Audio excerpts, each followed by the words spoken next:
बिस्मिल्लाहिर्रहमानिर्रहीम, अस्सलाम वालेकुम नाज़रीन। आप YouTube चैनल देख रहे हैं। मैं इमरान खान हूँ। आज की बड़ी खबर ये है कि सुप्रीम कोर्ट ऑफ पाकिस्तान में इमरान खान साहब की ज़मानत की 8 अपीलें समाअत के लिए मुकर्रर हो गई हैं। ये जो 8 अपीलें समाअत के लिए मुकर्रर हुई हैं ना, ये चीफ़ जस्टिस याह्या अफरीदी सुनेंगे, पाकिस्तान सुप्रीम कोर्ट के चीफ़ जस्टिस, और उनके साथ एक और मुअज़्ज़िज़ जज जस्टिस मोहम्मद शफ़ी सिद्दीकी साहब। ये 2 रुकनी बेंच ये इमरान खान साहब की अपीलें सुनेगा। ये केस बड़ा इंटरेस्टिंग है और ये केस है 9 मई के हवाले से, और ये सलमान सफदर साहब इमरान खान साहब के वकील हैं।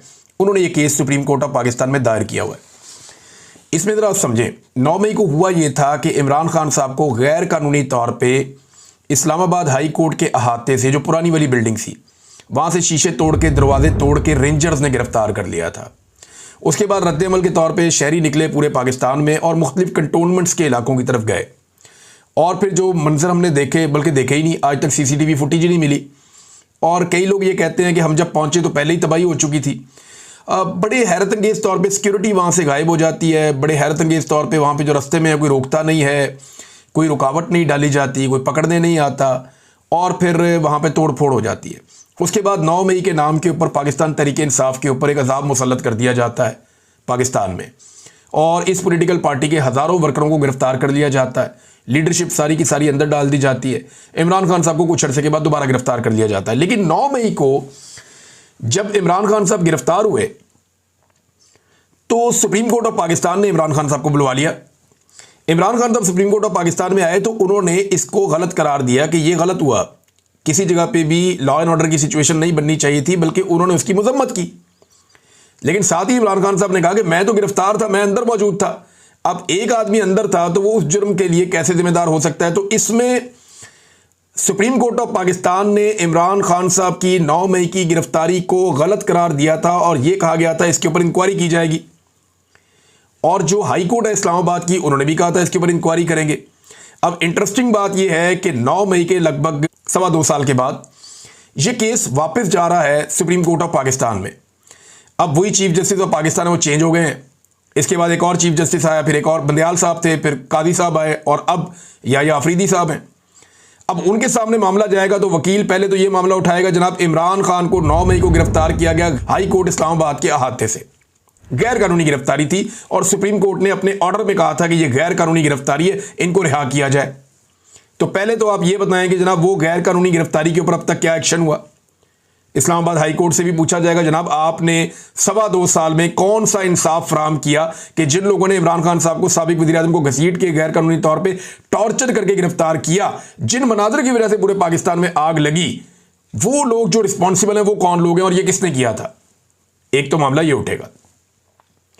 दूसरा, ये जो पूरा का पूरा पोस्टमार्टम जो ऑलरेडी हो चुका है 9 मई के मुकदमात का, कि एक पुलिस वाला सोफे के नीचे छुप गया, एक पुलिस वाला छोटी सी टेबल के नीचे छुप गया, और इमरान खान साहब के घर के अंदर दाखिल भी हो गए, और उन्होंने सारी साजिश सुन के इमरान खान साहब पे एक केस भी बना दिया। अब उन पुलिस वालों को साबित करना पड़ेगा। मेरे ख्याल में सलमान जो साहब जो हैं, सलमान सफदर साहब, उन्हें चाहिए कि इमरान खान साहब के जमानत पार्क वाले घर से वो सोफ़ा और वो छोटी टेबल, ये दोनों चीज़ें उठा के सुप्रीम कोर्ट ऑफ पाकिस्तान में ले जाके चीफ जस्टिस ऑफ पाकिस्तान के सामने रख दें, और उन्हें कहें सर ये वो टेबल है और ये वो सोफ़ा है, ये 2 पुलिस वाले इनको कहें इनके नीचे छुप के दिखाएं, ताकि हम देखें ये इनके नीचे कैसे छुपते हैं। प्रैक्टिकली ज़रा उन्हें कहें छुप के दिखाएं, सारा केस वहीं ख़त्म हो जाएगा। नंबर 1, यानी जो टेबल वहाँ पड़ी हुई थी ना, वो टेबल उठाएं और उठा के ले जाके वहाँ रख दें कि जनाब ये वो टेबल है जो इमरान खान साहब के वहाँ पे कमरे में, बेशुमार वीडियोज़ है ना, तो वो सारी टेबल्स नज़र आती हैं। रोज़ाना वीडियोज़ बनती थी, वहाँ पे लोग अंदर आते थे अपने मोबाइल से, दूसरे भी वीडियो बनाते थे, वो कैमरामैन भी था, वो सारा फिल्माया हुआ वो जगह।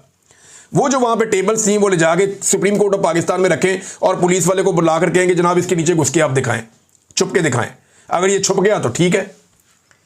दूसरा, हर जगह पे इन्होंने तादाद अलग बताई है। लाहौर में कुछ और है, गुजरावाला में कुछ और है, फैसलाबाद में कुछ और है, सरगोदा में कुछ और है। हर जगह पे साजिश के दौरान लोगों की तादाद अलग बताई, ये भी एक गलती है। तीसरा, वो पुलिस वाला उस दिन ड्यूटी पे ही नहीं था, भागा हुआ था, उसके खिलाफ रिपोर्ट लिखी हुई है। जिस दिन वो कह रहे थे कि मैंने जाके साजिश ये पकड़ी है, उस दिन वो ड्यूटी पे ही नहीं था। 5वां, जो तफ्तीशी है वो कभी उस जगह पे ही नहीं गया, उस जगह पे वो तफ्तीशी कभी गया ही नहीं जिस जगह पे ये वकूआ वो कहते हैं हुआ है। और वो जो जाए वकूआ है, इमरान खान साहब का घर जिसके बारे में वो कहते हैं, उसका नक्शा भी उनके पास नहीं है, उनको ये आइडिया ही नहीं है कि इमरान खान साहब का कमरा किस तरफ है, दरवाजा किस तरफ है, सोफा किस तरफ है, कुर्सी किस तरफ है, और वहां का कोई उन्होंने दौरा भी नहीं किया, तफ्तीशी वहां गया ही नहीं। इतने ज्यादा लकूनाज हैं, लेकिन इसके बावजूद इमरान खान साहब को सजा होगी। अब सुप्रीम कोर्ट ऑफ पाकिस्तान में गया मामला, ये नहीं वहां जमानत मुस्तरद होगी ना, सुप्रीम कोर्ट ऑफ पाकिस्तान में ये जमानत का मामला गया है। अब जजों का बहुत बड़ा इम्तिहान आ गया। ये जब भोंडा तरीन तारीख का केस जजों के सामने आएगा तो देखते हैं सुप्रीम कोर्ट ऑफ पाकिस्तान का एक बहुत बड़ा इम्तिहान है, या अफरीदी का कि वो इसमें इंसाफ दे पाते हैं या नहीं दे पाते, क्योंकि इसी सुप्रीम कोर्ट से ये सारा मामला शुरू हुआ था, इसी सुप्रीम कोर्ट में ये सारा मामला वापस आ गया है। और तफ्तीशी का, पुलिस वालों का, प्रोसिक्यूशन का बहुत बड़ा इम्तिहान है, क्योंकि ये केस लड़ने के काबिल है ही नहीं, इस केस को लड़ा ही नहीं जा सकता। इमरान खान की हद तक तो सवाल ही पैदा नहीं होता ये केस लड़ा जा सके, क्योंकि पुलिस वालों ने जो भोंडे अंदाज में ये मुकदमा दर्ज किया है, दुनिया का कोई बनाना रिपब्लिक भी होगा ना, उसकी जो सबसे बदतरीन अदालत भी होगी ना, उसके अंदर भी इसको साबित नहीं किया जा सकता। अब देखना यह है कि चीफ जस्टिस ऑफ पाकिस्तान इस मामले को कैसे हैंडल करते हैं, तो बड़ी इंटरेस्टिंग चीज होने जा रही है। नंबर 2, वज़ीर आला खैबर पख्तूनख्वा के जो बड़े सख्त बयानात आए थे, उन पे हुकूमत का रद्द-ए-अमल आया। राणा सनाउल्लाह साहब ने कहा खैबर पख्तूनख्वा में वादी तीरा के इंसिडेंट से पहले जो वादी तीरा के अंदर कत्लो गारत गिरी हुई है, बच्चों की शहादत के बाद लोग एहतजाज करने के लिए निकले, फिर उनके ऊपर स्ट्रेट फायर कर दिया सिक्योरिटी फोर्सेस ने बकौल पाकिस्तान तहरीक इंसाफ की गवर्नमेंट के, और जब उनके ऊपर स्ट्रेट फायर किया गया तो उसमें लोग शहीद हो गए और हालात बड़े ख़राब हो गए। अब लोगों ने जाके तालिबान से कहा बहुत बड़ी तादाद में कि आप ये इलाका छोड़ दें, हम फौज से कहेंगे वो भी इलाका छोड़ दे। तो क्या ये इलाका वाकई में जो वहाँ की अवाम है वो तालिबान से और फौज से खाली करवा सकती है? पाकिस्तान तहरीक इंसाफ ने भी बड़ा सख्त मौक़िफ़ ले लिया, उन्होंने कहा जी ठीक है, फौज 15 दिन के अंदर निकल जाए इन इलाकों से। लेकिन राणा सनाउल्लाह साहब कह रहे हैं कि वज़ीर आला खैबर पख्तूनख्वा के बयानात पे मत जाएं, इनके बयानात को बिल्कुल संजीदा मत लें, वो सियासी बयानिए के लिए बोलते हैं, सिर्फ जहां उनके ताउन की ज़रूरत होती है वो ताउन कर देते हैं हुकूमत के साथ। ये राणा सनाउल्लाह साहब ने दावा किया है। अब वज़ीर आला खैबर पख्तूनख्वा के ऊपर चंद सवालात खड़े हो रहे हैं। नंबर 1, अभी तक किसी एक भी ड्रोन हमले की FIR अली अमीन गंडापुर साहब नहीं कर सके। देखिए ना, अली अमीन गंडापुर साहब 5 घंटे ऊंची आवाज़ में तकरीर करते रहे या चिल्लाते रहे, उससे कोई फ़र्क नहीं पड़ता। सिर्फ एक छोटी सी FIR दर्ज कर दें ड्रोन हमले की, उससे फ़र्क पड़ता है। आप देखें ना, प्रैक्टिकली आप देखें जावेद हाशमी साहब ने क्या कहा था।